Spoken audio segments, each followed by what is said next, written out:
Cordial saludo, estimados compañeros y tutor.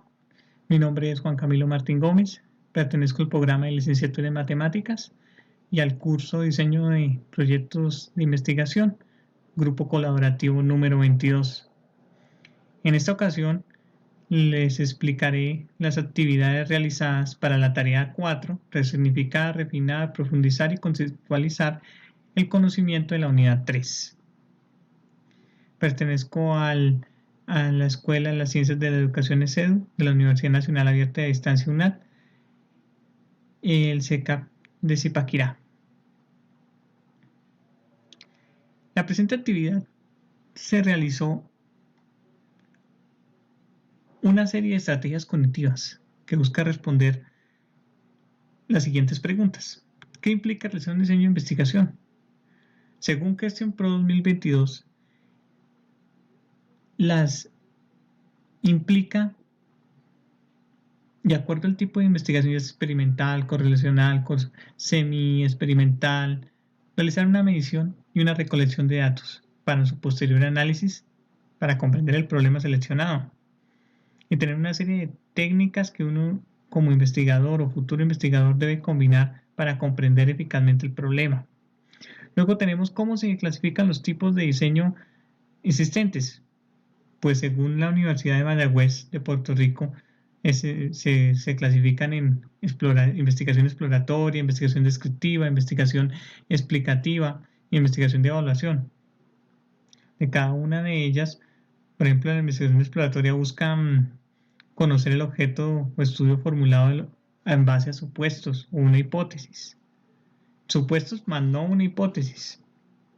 La descriptiva se caracteriza por investigar las propiedades propias del objeto y hacer un diagnóstico. La explicativa busca el porqué de los eventos, la causa y el efecto. Luego después tenemos las siguientes preguntas que hemos resuelto de la manera más argumentativa posible. Según la metodología de la investigación, explique qué es un experimento. Pues un experimento es una situación donde controlada, donde el investigador manipula ciertas variables para observar su comportamiento y escribir qué pasa, cómo se produce cierto fenómeno, si varió tal condición, qué va a pasar. Y las condiciones son la manipulación, la medición confiable de las variables dependientes sobre las dependientes y la validez interna y el control del experimento. Luego tenemos un algoritmo sobre los pasos de un experimento. Este algoritmo se realizó en CMAT-Tools. Primero vamos a realizar una pregunta, vamos a formularnos qué es lo que queremos investigar, qué es lo que queremos realizar, experimentar. Luego vamos a investigar profundamente sobre el tema, antecedentes, todo lo relacionado, experimentos anteriores, métodos empleados anteriormente, situaciones y contextos. Luego vamos a formular una hipótesis. Vamos a partir de esa hipótesis. ¿Qué espero resolver con este experimento? Experimento como tal, hago el experimento como tal. Luego voy a analizarla. Si la hipótesis es verdadera, entonces voy a construir conclusiones y voy a publicar mis resultados. Pero donde sea falsa, donde lo que yo investigue sea falso, pues me voy a replantear la hipótesis y voy a formularla de nuevo. Tenemos aquí el link de acceso al mapa del algoritmo. Luego tenemos otras preguntas que nos dice que la manipulación de una variable, ¿en qué grados está la variable dependiente? Pues puede tener dos grados, presencia o ausencia, depende del experimento.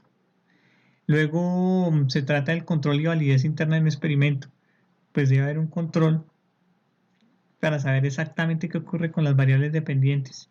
Interna es el grado de confianza para interpretar los resultados. Luego tenemos una ¿de qué se trata el control y la validez del experimento?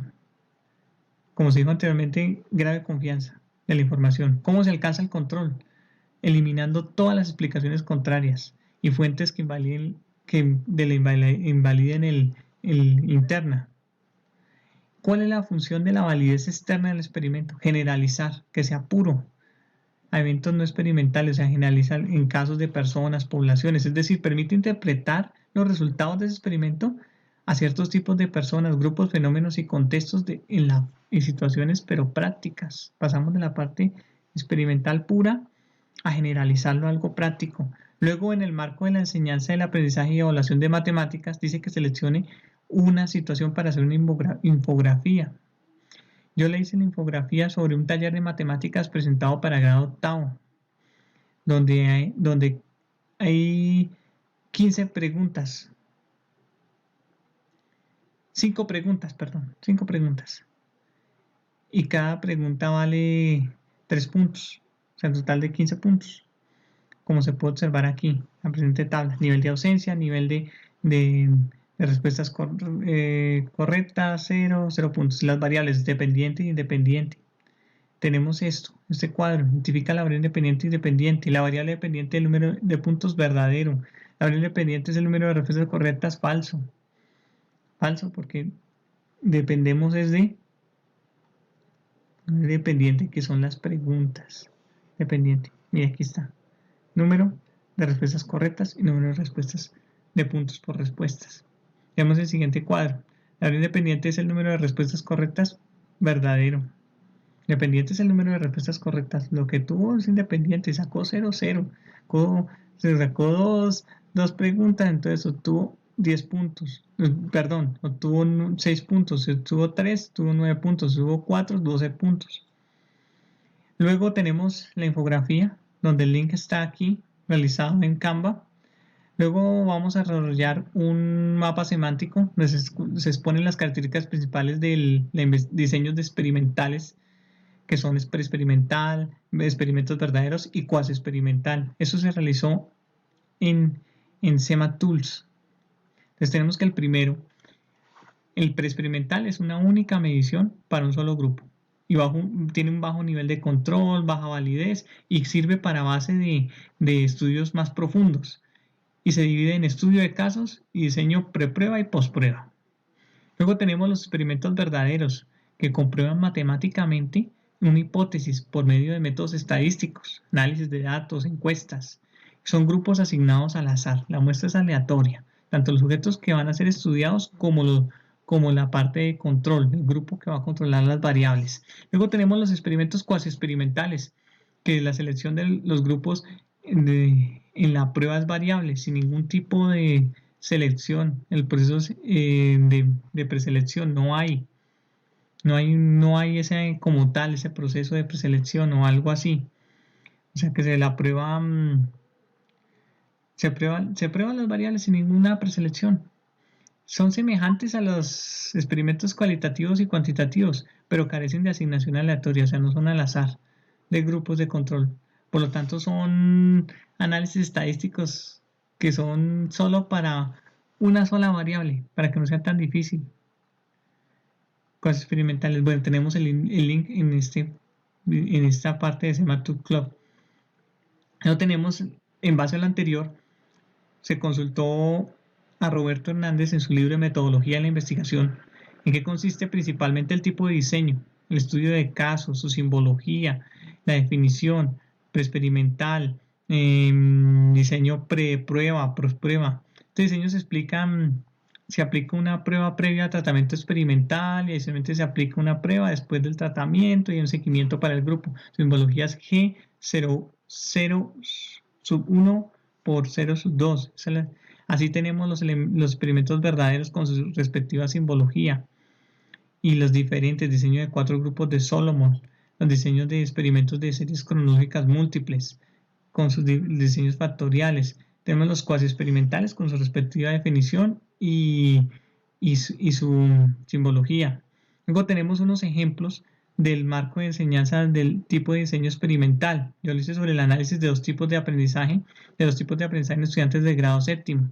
Tenemos una investigación cualitativa, el método, las técnicas de investigación por casos y las etapas, pues, la elección del problema, planteamiento de la hipótesis y la recolección de datos y el análisis y publicación de resultados. La investigación experimental yo la hice sobre la resolución de problemas mediante el método de Poila en los estudiantes de grado octavo, donde los tipos de decisiones cualitativas, analizar los comportamientos en base a ese método, que implica una serie de datos que los estudiantes ya saben, se les explica qué es el método, bueno, tienen que sacar los datos, realizar un procedimiento, verificar que lo hicieron bien y sacar unas conclusiones.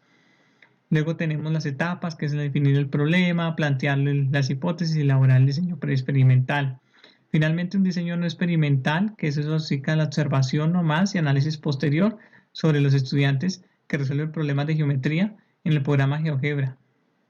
Entonces, solo se les hace una entrevista, una encuesta sobre el dominio de ese programa. Lo mismo, pueden ver en pantalla las fases de la investigación. Finalmente, concluimos que se comprendió la estructura y constituciones propias de los diseños de investigación mediante las estrategias cognitivas anteriores. Se hizo una argumentación en base a una lectura juiciosa de diferentes fuentes de Internet referenciadas en normas APA. Y se hizo una parte reflexiva. Aquí se pueden observar las referencias consultadas. Muchísimas gracias por su atención y en espera de sus comentarios. Cordialmente, Juan Martín.